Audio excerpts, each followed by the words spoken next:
accurate with Rick Schutt. You're watching WSBT 22 News at 11. Well, should more of your tax dollars go towards the Potawatomi Zoo? New at 11, that's the multi-million-dollar question that local leaders are getting ready to debate. WSBT 22's Patrick Roth is at the live desk right now. And Patrick, South Bend will start talking about this in a few days. Yeah, Rick, the Common Council might start studying the impact of the tax. Now, this is a really complicated process. Zoo officials want to create a food and beverage tax to pay for some improvements. They say that doing that could double their attendance over the next 10 years. But not everyone's on board. Normally, this is a pretty quiet time of year for the Potawatomi Zoo. But things are actually heating up for zoo officials, and it has nothing to do with animals. So we have a lot of infrastructure issues we're trying to work with.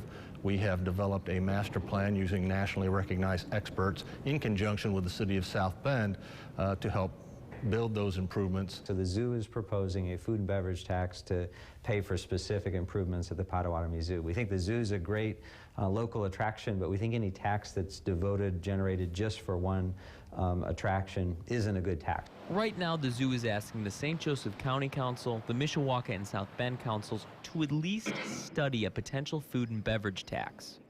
While some are at least willing to study the issue, their concerns are with how it would be implemented. Certainly like to give the community an opportunity to voice their opinions regarding what the best use for a tax like this, if a tax was implemented, what the best use would be.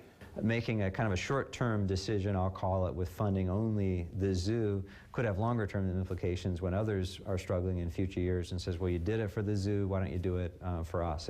Some would like to see any potential money from that tax to go to multiple projects and other organizations.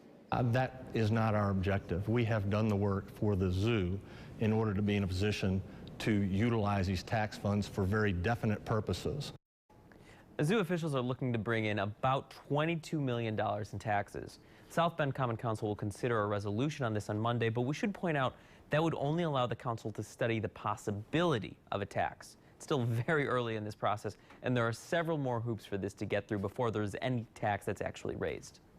At the live desk, Patrick Roth, WSBT 22 News. Patrick, thank you.